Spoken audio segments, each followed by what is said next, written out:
अभी हम जो है इस सबक का आखिरी जो है हिस्सा चल रहा है ये फायदेमंद जानदार, नुकसानदेह जानदार और खुरखार जानदार। तो हम अभी पहले क्या करते हैं, useful things, useful living things, इसको हम समझते हैं। फायदेमंद जानदार कौन कौन से होते हैं? तो फायदेमंद जानदार में बहुत से जानदार है, जैसे सब्जी, जो मेथी है, आलू है, भिंडी है, सेब, केले वगैरह, ये नबातात से हमको हासिल होती है। और कई गिजाएं हमको नबातात से हासिल होती है, तो ये नबातात भी जानदार है, ये फायदेमंद जानदार है हमारे लिए। इसी तरह से कुत्ता, बिल्ली, गाय, भैंस वगैरह ये हमारे लिए मुफीद जानदार है। मछली, भेड़, मुर्गियां वगैरह ये सब जो है हमारे लिए फायदेमंद जानदार है। इसके अलावा में भी बेशुमार जानदार है जो हमारे लिए फायदेमंद है। इसका हमको जो है इसकी लिस्ट भी हम बना सकते हैं। इसके बारे में कम से कम जहन में एक मरतबा खाका तैयार करना है कि कौन कौन से जानदार हमारे लिए फायदेमंद है। ठीक है, तो आपने इसके बारे में सोचना है। नबातात और हैवानात में किस तरह वो हमारे लिए फायदेमंद है वो, तो ये चीजें हमारे लिए बहुत मुफीद है। ठीक है, हाँ, अभी यहाँ पर देखो ये फायदेमंद जानदार के बारे में बताया गया है। इसके बाद देखो नुकसानदेह जानदार, हार्मफुल लिविंग थिंग्स। तो पहली बात तो ये इस तरह से उसको कैटेगराइज करना ये ज्यादा अपने आप में सही नहीं है, क्योंकि अल्लाह ताला ने हर जानदार को जो बनाया है खास मकसद के तहत बनाया है। जितने भी जानदार है एक खास मकसद के तहत इंसान अपनी कम अक्ली की बिना पर उसको नुकसानदेह में भी शामिल कर लेता है। उसी जान वो नुकसान पहुंचाते जरूर है, लेकिन जमीन पर किसी न किसी तरह से वो फायदेमंद जरूर है, फायदेमंद भी है, नुकसानात भी है उनके। ऐसा नहीं कह रहा हूं मैं कि उनसे बिल्कुल नुकसानात नहीं है, नुकसानात भी है। जैसे मच्छर, मक्खी जो है ये अमराज फैलाने का जरिया बनते हैं। झिंगर, चूहे, घूस वगैरह ये सब क्या करते हैं, ग़िज़ा को बर्बाद करने का काम करते हैं। छिपकलियां, जहरीली मकड़ी वगैरह या जहरीले सांप, बिच्छू वगैरह ये क्या करते हैं, इंसान को नुकसान पहुंचाते हैं। तो इस बिना पर इसको नुकसानदेह जानदारों में शामिल कर दिया गया है। ठीक है, अगर कोई जानदार लिपॉर्ड वगैरह या कोई चीता, शेर, हाथी वगैरह जंगल से किसी शहर या आबादी में आ गया तो वो नुकसान पहुंचाते हैं, तो इस बिना पर भी उनको नुकसानदेह जानदारों में शामिल करते हैं। ठीक है, तो यहाँ पर अभी हम जो है कुछ कुछ घासें भी ऐसी होती है नबातात में, कुछ कुछ घास ऐसी होती है जो नुकसानदेह होती है ना। कुछ कुछ बेलें ऐसी होती है जो दरख्त को आगे नहीं बढ़ने देती है ना। काचकोरी होती है एक, तो वो भी नुकसानदेह होती है, गाजर घास, घास, अमर बेल वगैरह। तो ये नुकसान नबातात में भी कुछ चीजें नुकसानदेह होती है। फफूंद होती है, कनहर होती है, घानेरी होती है, ये सब क्या है, ये नुकसानदेह। इसको बहुत तफसील में जाने की जरूरत नहीं है, इसके बारे में आप जानते भी है कुछ चीजें, और मजीद मालूम करना है तो आप मालूम कर सकते हैं। यहाँ इतना समझाना काफी है। ये चीजें जो है क्या है, ये नुकसानदेह जानदारों में शामिल, इनकी वजह से इंसानों को किसी न किसी तरह से नुकसान पहुंचता है। कम से कम घर में डर ही जाते हैं, है ना। तो ऐसा भी है ना। खुखार जानदार, शेर की आवाज आती है, खुखार आती है ना। खुखार जानदार, जंगल में रहने वाले ऐसे हैवानात जो दूसरे हैवानात का शिकार करते हैं वो क्या कहलाते? खुखार हैवानात कहलाते। ऐसे हैवानात जंगल के जो दूसरे जानदारों का शिकार करते हैं तो वो क्या कहलाते? खुखार हैवानात कहलाते हैं। जिसमें क्या है शामिल? शेर, बब्बर, भेड़िया, तेंदुआ वगैरह, है ना। ये दूसरे जानदारों का शिकार करते, तो इस बिना पर ये खुखार जानदार कहलाते। ठीक है, इनकी झपट में अगर कोई इंसान भी आ जाए तो ये उसको भी हजम कर जाते हैं।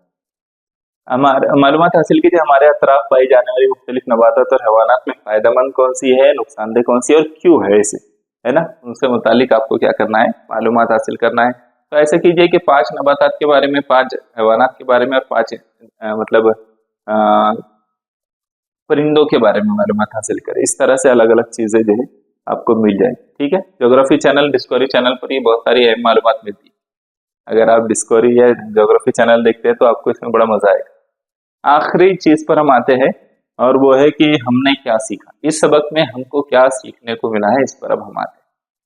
काफी चीजें सीख कर अभी हम इस सबक के आखिर पर पहुंच गए, है ना। तो चलो देखते हैं कि इस सबक में हमको क्या सीखने को मिला है। नशोनुमा, तनफ्फुस, इखराज, अफजाइश नस्ल, हिस्स-पज़ीरी, हरकत और मखसूस अरसे हयात और कुलियात की साथ जानदारों की खुसूसियत है, ये हमको पता चला। सही बात है ना। एक बार रिकॉल करना है ज़हन में इसको, ठीक है, दोहराना है। इसके साथ साथ मतलब हमको जानदारों की खुसूसियत तो पता चली। हैवानात की नशोनुमा मखसूस अरसे तक होती है, ये बात भी हमको इसमें इल्म हुआ। और आपको याद होगा कि इंसान के नशोनुमा कितने अरसे में होती है, मुर्गी वगैरह, मैंने बातों का आपको बताया। नबातात में जिंदगी भर नशोनुमा होती रहती है, ये बात आपने याद रखना। है ना। हैवानात में तनफ्फुस के लिए मखसूस अज़ा पाए जाते हैं, जबकि नबातात में तने और पत्तों पर मौजूद खुर्दबीनी मसामात के जरिए से तनफ्फुस का अमल अंजाम पाता है। ये बात भी अपने याद रखना है कि हैवानात जो है नाक कान नाक मुंह वगैरह के जरिए, कान नहीं, नाक मुंह वगैरह के जरिए से जो है तनफ्फुस का अमल अंजाम देते हैं, लेकिन जो खुर्दबी ये अपने नबातात होते हैं वो पत्तों और तनों की वजह से अंजाम देते हैं, जिस पर खुर्दबीनी मसामात होते हैं, यानी बारीक बारीक बहुत आंखों से ना दिखाई देने वाले सुराख होते हैं, जिसकी वजह से वो तनफ्फुस का फिर अंजाम देते हैं, जिसके जरिए से जिस्म के बेकार मादों को बाहर खारिज करना अमल इखराज इस्तखराज कहलाता है। ये बात, और इसके अलावा में फायदेमंद जानदार, नुकसानदेह जानदार और खूंखार जानदार, इस बारे में भी हमने मालूमात हासिल की। महकमा नबाती सर्वे और महकमा हैवानी सर्वे के बारे में हमने मालूमात हासिल की, और भी अहम बातें बीच बीच में हमने सीखी। ठीक है, तो इतनी सब बातें हमने इसमें सीखे हैं, और ये सब आपने अच्छी तरह से याद रखना है। ठीक है, यहाँ और भी बातें दी गई। तमाम जानदारों में अपने जैसा दूसरा जानदार पैदा करने की खुसूसियत होती है, ये बात हमने सीखे।